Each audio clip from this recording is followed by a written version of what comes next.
Hello friends, आज की इस वीडियो में हम देखने वाले हैं कैशलेट डीआई यानी कि जो कैशलेट डाटा इंटरप्रिटेशन होता है उसके बारे में आज की इस वीडियो में हम जानेंगे कि ये चीज़ होती क्या है और इसके क्वेश्चंस को सॉल्व कैसे आसानी से किया जा सकता है। तो चलिए दोस्तों, पढ़ना शुरू करते हैं।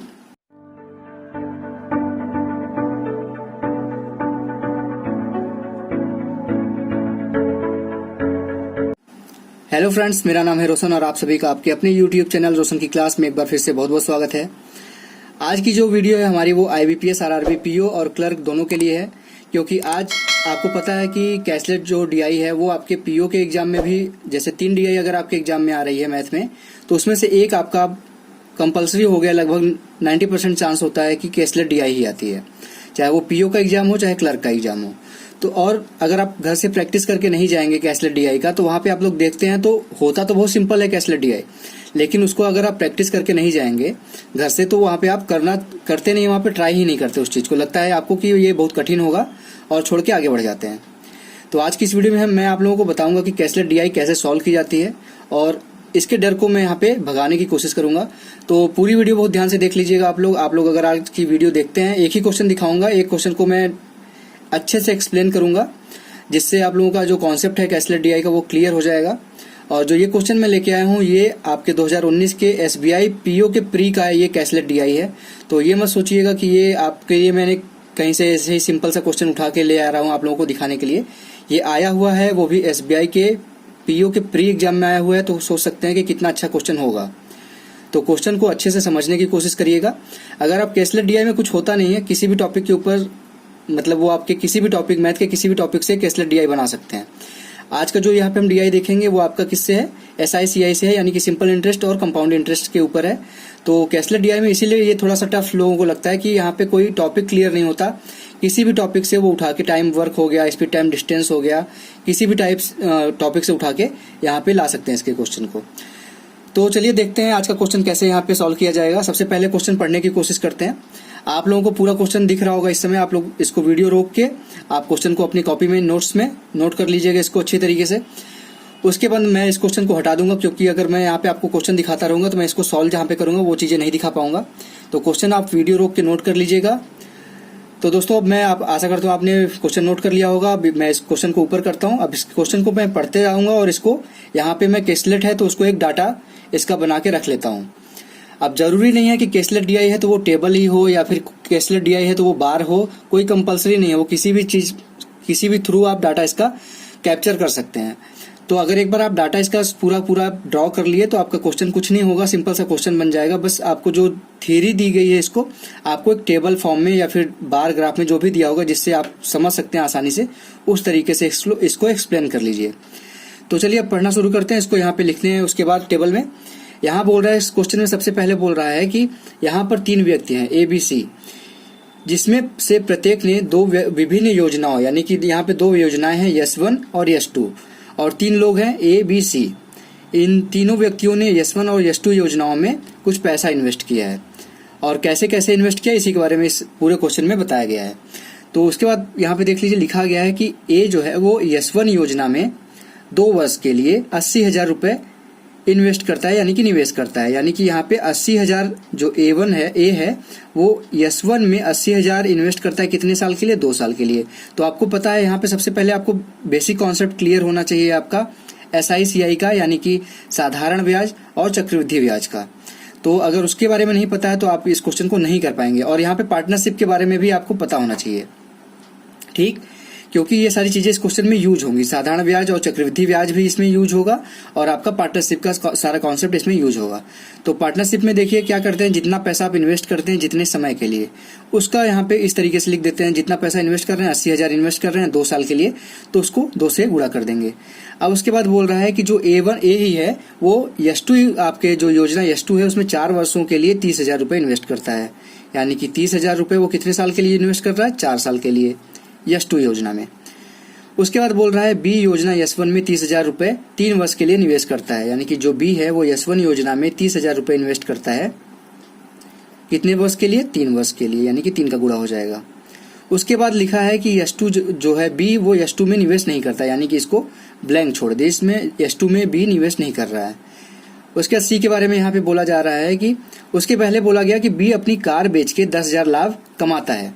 तो यहाँ पे लाभ कितना कमाता है, जो बी है वो बी में यस टू में इन्वेस्ट तो नहीं कर रहा, लेकिन लाभ कमा रहा है वो अपनी कार बेच के कितना, 10,000 का। ठीक, इस क्वेश्चन में इसका कोई मतलब रोल नहीं है, बस इस तरीके से लिख दिया गया इस क्वेश्चन में। उसके बाद बोल रहा है कि सी योजना यस1 में 5 वर्ष के लिए 50,000 रुपए इन्वेस्ट करता है, यानी कि जो सी है वो यस1 में 50,000 इन्वेस्ट करता है, कितने साल के लिए, 5 वर्षों के लिए। उसके बाद जो बी सी है वो यस2 योजना में 3 वर्ष के लिए निवेश करता है 10,000, यानी कि 10,000 निवेश करता है कितने सालों के लिए, 3 वर्षों के लिए। उसके बाद लास्ट में बोल रहा है कि यस1 में से प्राप्त कुल लाभ 2 लाख रुपए है, यानी कि जो हमारी यस1 योजना है पूरा इन्वेस्टमेंट करने के बाद ए बी सी का जो अंत में लाभ प्राप्त हो रहा है वो कितना हो रहा है, 2 लाख। ठीक, और जो यस2 योजना है उससे प्राप्त लाभ है 90,000। इसको इस तरीके से बाहर लिख लीजिए। अब पूरा क्वेश्चन आपका पढ़ा जा चुका है, उसके ऊपर जितनी सारी चीजें, जितना डाटा दिया गया था उसको इस तरीके से यहाँ पे आप फिल कर लीजिए। इसको पूरा फिल करने में यहाँ पे मैं बता रहा हूँ तो यहाँ पे 4-5 मिनट लग गया है, लेकिन इसको अगर आप खुद से पढ़ के इसको फिल करेंगे तो मुश्किल से 1 मिनट का काम है। 1 मिनट में आप डाटा अगर फिल कर लेते हैं तो बाकी अब इसके क्वेश्चंस में कुछ भी नहीं बचता। इसके क्वेश्चन जो भी पूछेगा सिंपल सा आपका DI हो गया। अब किसी के ऊपर किसी का परसेंटेज पूछ लेगा और यहाँ पे जो क्वेश्चंस है इसके ये आपके SICI से हैं, तो यहाँ पे आपको थोड़ा सा ध्यान देना होगा कि SICI का फार्मूला क्या होता है, इसके क्वेश्चंस को करते कैसे हैं। तो ये आपको टेबल आपको याद रखना है कि क्या है, कैसे है, कितना लाभ, किसको यस1 से कितना लाभ प्राप्त हुआ है, यस2 से कितना लाभ प्राप्त हुआ है, ये सारी चीजें आप ध्यान दीजिएगा। अब इसके ऊपर आधारित प्रश्न कर लेते हैं जिससे आपका कॉन्सेप्ट और क्लियर हो जाए। तो चलिए दोस्तों देखते हैं पहला क्वेश्चन इसके ऊपर आधारित। अब दोस्तों देखिए यहाँ पे पहला क्वेश्चन है। अब पहले क्वेश्चन को पढ़ते हैं। यहाँ पे मैंने उसके नीचे आपके लिए फिर से डाटा लिख लिया है।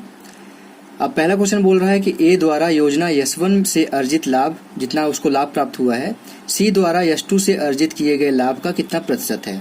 यानी कि अब यहाँ पे हमको क्या निकालना पड़ेगा, ए यस1 से कितना अर्जित लाभ किया है और सी जो है वो यस2 से कितना लाभ प्राप्त किया है। पहले तो ये निकालना पड़ेगा, तो उसके बाद उसका परसेंटेज निकालना पड़ेगा।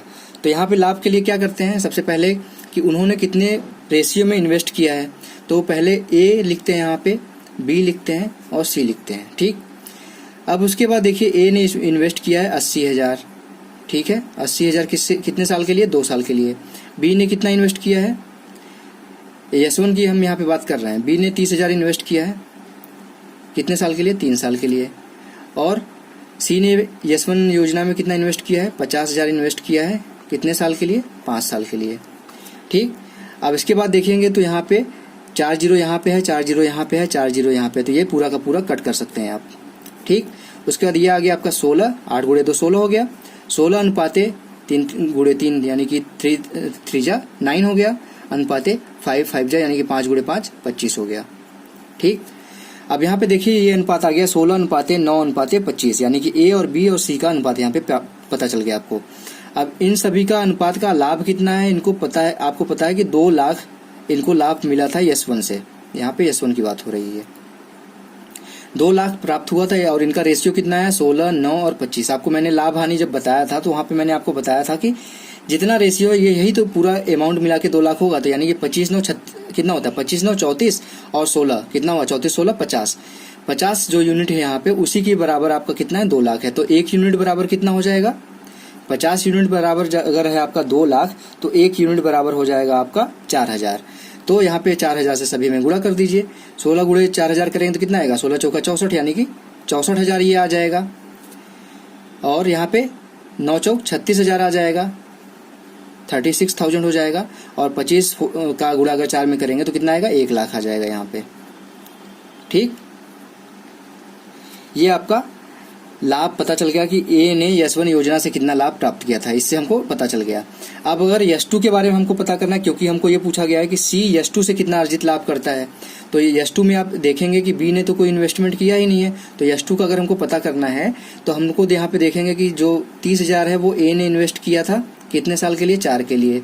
उसके बाद अनुपात निकालेंगे हम सी से, क्योंकि बी ने कोई इन्वेस्ट किया ही नहीं था यस2 योजना में। तो सी ने कितना इन्वेस्ट किया है यस2 में, 10,000 इन्वेस्ट किया है, कितने साल के लिए, 3 के लिए। तो यहाँ पे भी देखेंगे ये 4 जीरो से 4 जीरो कट जाएगा, ये आ जाएगा आपका 12 अनुपाते 3। इसको इस तरीके से भी कह सकते हैं 4 अनुपाते 1। ये होगा ना, 3 से अगर कट करेंगे 3 चौके 12 हो जाएगा और ये 1 हो जाएगा, 4:1 आ जाए। ये इसका पूरा कितना दिया है, 90,000। 9 के लिख दिया मैंने, 90 के 90,000 हो गया ये। तो 4:1 बराबर है 90,000। इसको फिर से लिख दे रहा हूँ यहाँ पे मैं। तो 1 यूनिट बराबर कितना होगा, ये 5 यूनिट हो जाएगा, 4 और 1 मिला के। तो 5 यूनिट बराबर है 90,000। तो 1 यूनिट बराबर 18×5 = 90, यानी कि 1 यूनिट बराबर आपका आ जाएगा 18,000। तो 18 का गुणा अगर 4 में करेंगे कितना आएगा, 72,000। ये आपका आएगा 72,000। ठीक, ऊपर कर देना, आप सही से देख लीजिएगा। ये 72,000 है, यानी कि 72,000।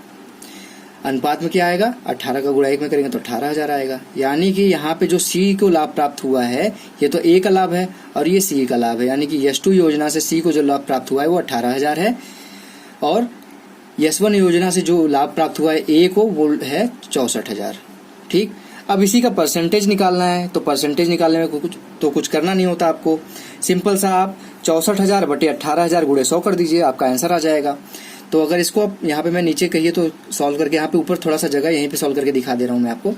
64,000 यहाँ पे लिखेंगे इस तरीके से, बटे 18,000 लिखेंगे, गुणे 100 करेंगे। परसेंटेज के लिए यही करते हैं ना, जिससे परसेंटेज पूछता है उसको इस तरीके से रखते हैं, उसके बाद 100 से गुणा कर देते हैं। तो यहाँ 3 जीरो से 3 जीरो कट जाएगा, ये हो जाएगा आपका 6400 बटे 18। जब इसको सॉल्व करेंगे आप, पूरा सॉल्व करने के बाद, यहाँ पे जगह नहीं है तो मैं सॉल्व करके दिखा देता, इसको आप सॉल्व करेंगे तो आपका आंसर आएगा, पांचवा ऑप्शन यहाँ पे हो जाएगा 355 सही 5/9%।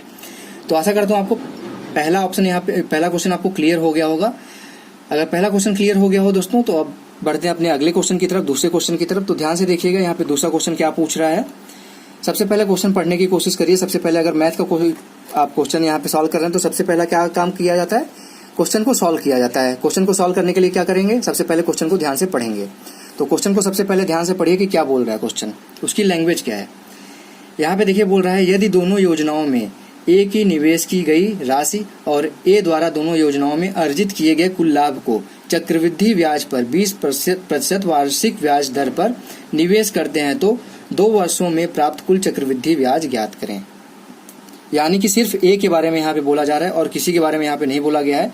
तो सिंपल सा क्या बोल रहा है यहाँ पे, सबसे पहले लिख लेते हैं, ए की निवेश की गई राशि। ए ने निवेश कितना किया था, सबसे पहले 80,000 निवेश किया था। यहाँ पे नीचे लिख दे रहा हूँ, ध्यान से देखिएगा, 80,000 निवेश किया था। उसके बाद यस2 में कितना निवेश किया था, 30,000 निवेश किया था। ठीक, ए द्वारा लाभ कितना था यस1 से, आपको पहले क्वेश्चन में दिखा चुका हूँ। ए द्वारा लाभ कितना था, यहाँ पे देख लीजिए, ए द्वारा यस1 में लाभ था 64,000 और ए द्वारा लाभ क्या था यस2 में 72,000। तो इस दोनों यहाँ पे, उसके बाद मतलब निवेश के बाद उसके लाभ के बारे में भी बोल रहा है। तो 64,000 हो जाएगा प्लस 72,000 ये। ठीक, अब सभी को जोड़ लीजिए आप, 80,000 30,000 आपका हो जाएगा 1,10,000। 64 जोड़ेंगे तो कितना होगा इसमें, 1,74,000 हो जाएगा। 74 में फिर से आप जोड़ेंगे 70, तो आपका टोटल आ जाएगा यहाँ पे 2,46,000। ये आपका पूरा अमाउंट आ जाएगा। इतना उसने ए ने इन्वेस्ट किया था और ए को जो लाभ प्राप्त हुआ था, अगर सभी का सम करते हैं तो 2,46,000 आता है। अब उसके बाद क्या बोल रहा है कि अगर इस अमाउंट को चक्रवृद्धि ब्याज की दर से, यानी कि 20% की दर से चक्रवृद्धि ब्याज पे 2 वर्ष के लिए अगर हम इन्वेस्ट करें तो उसको कितना चक्रवृद्धि ब्याज प्राप्त होगा। तो यहाँ पे हम चक्रवृद्धि ब्याज का फार्मूला नहीं लगाएंगे, मैं बेसिक तरीके से जैसे मैं आपको बताता हूँ, SICI जैसे मैंने आपको पढ़ाया है उसी तरीके से यहाँ पे सॉल्व करेंगे। अब यहाँ बोल रहा है कि इसको इन्वेस्ट करते हैं कितने प्रतिशत से, 20% से। कितने वर्ष के लिए, 2 वर्ष के लिए। 2 वर्ष के लिए क्या करते हैं, कुछ नहीं करते, सिंपल सा पहले इसका 20% को अगर हम भिन्न में बदलें तो क्या होगा, 1/5 हो जाएगा। तो 1/5 अगर इसका करें, 1/5 करें अगर 2,46,000 का, तो कितना आएगा, ये अमाउंट आ जाएगा। 5 से भाग दे देंगे तो 5 चौक 20 हो जाएगा। बचेगा कितना, 4 और 6 यानी कि 5 9 45 हो जाएगा। फिर 1 बचेगा, 0 बचेगा, 5 दूनी 10 हो जाएगा। यानी कि यहाँ पे आपका आ जाएगा 49,200। ठीक, 1/5 इसका, ये तो पहले साल में उसको इतना मिल गया। जब दूसरे साल में जाएगा फिर से 1/5 मिलेगा उसको, तो इतना ही मिलेगा, यानी कि 49,200 फिर से मिल जाएगा। लेकिन जब दूसरे साल जाएगा तो चक्रवृद्धि ब्याज का मतलब क्या होता है, चक्रवृद्धि ब्याज का मतलब होता है ब्याज के ऊपर ब्याज। ब्याज के ऊपर ब्याज मतलब ये 49,200 जो पहले साल उसको मिला था, इसके ऊपर फिर से उसको 20% ब्याज मिलेगा। यानी कि इसका हमको फिर से 1/5 निकालना होगा। इसका 1/5 निकालेंगे तो क्या होगा, 5 से भाग दे देंगे इसमें 49,200 में। तो 49 में अगर भाग देंगे 5 का तो कितना आएगा, 5 9 45 9 बार जाएगा, 10 बार तो जाएगा नहीं, 50 तो है नहीं, 5 9 45 हो जाएगा। उसके बाद कितना बचेगा यहाँ पे 4 बचेगा और 2 बचेगा, यानी कि 42, यानी कि 5 8 40 हो जाएगा। बचेगा कितना फिर उसके बाद 2 बचेगा, यानी कि 20 हो जाएगा, 5 20 हो जाएगा और लास्ट में 0 बचेगा। यानी कि जो ये अमाउंट है 49,200, 9,840 और ये 49,000 पहले साल का 49,200, यही उसको चक्रवृद्धि ब्याज प्राप्त हुआ है। अगर इसको जोड़ लिया जाए 49,000 कितना होता है 98,000 हो जाएगा, 98,000 और 200 98,400 हो जाएगा, 98,400 हो गया और ये 9,840। ये अगर सभी को जोड़ देते हैं तो आपका आ जाएगा 1,08,240। उसको यही अमाउंट चक्रवृद्धि ब्याज मिलेगा 2 साल के बाद। तो ये 2 क्वेश्चन थे दोस्तों आज के वीडियो के लिए। अब इसके ऊपर वैसे 5 क्वेश्चन अगर आपसे कैशलेट डीआई अगर आता है या फिर कोई डीआई आता है तो आपसे 5 क्वेश्चन पूछता है, लेकिन यहाँ पे मेरा मेन मोटिव था आपको कैशलेट एक्सप्लेन करना कि कैशलेट होता क्या है। तो वो एक्सप्लेन हो गया। अब जो आपका बेसिक डीआई होता है बेसिक डीआई की तरह बन चुका है। अगर इसके ऊपर 1 क्वेश्चन पूछे, 2 क्वेश्चन पूछे, 5 क्वेश्चन पूछे, सभी आप कर लेंगे। मेरा मेन मोटिव था इस वीडियो को बनाने का कि आप लोगों को कैशलेट एक्सप्लेन कैसे किया जाता है, इसको किसी में डाटा के रूप में कैसे निकाला जाता है उसके अंदर से डाटा, वो सारी चीजें यहाँ पे मैंने आपको एक्सप्लेन कर दी। तो दोस्तों आज की वीडियो में यहाँ पे मैं सिर्फ 2 क्वेश्चन करा रहा हूँ। अगर आप लोगों को आज के दोनों क्वेश्चन देखने के बाद और कैशलेट का जो अच्छे से मैंने यहाँ पे शुरुआत में एक्सप्लेन किया है उसको देखने के बाद अगर आप लोगों को थोड़ा सा भी समझ में आया इस वीडियो को देखने के बाद कैशलेट, तो प्लीज इस वीडियो को लाइक कर दीजिएगा। और अपने दोस्तों के साथ अगर अभी तक इस वीडियो को शेयर नहीं किया तो व्हाट्सएप पे, फेसबुक पे, हर जगह इस वीडियो को उनके साथ शेयर करिए, चाहे वो बैंकिंग की तैयारी कर रहे हो, चाहे वो SSC की तैयारी कर रहे हो, चाहे वो रेलवे की तैयारी कर रहे हो। तो यहाँ उनको बोलिए कि SBI PO में आया हुआ ये क्वेश्चन है तो इसको अच्छे से देख लें। ऐसे क्वेश्चन आपके कैशलेट में आते हैं, इससे ज़्यादा टफ क्वेश्चन नहीं आते हैं। तो फ्रेंड्स अगर आपने अभी तक रोशन की क्लास यूट्यूब चैनल को सब्सक्राइब नहीं किया तो नीचे लाल कलर का सब्सक्राइब बटन होगा, उस पर क्लिक करके सब्सक्राइब कर लीजिए और साथ ही साथ बेल आइकन पे भी क्लिक कर लीजिए।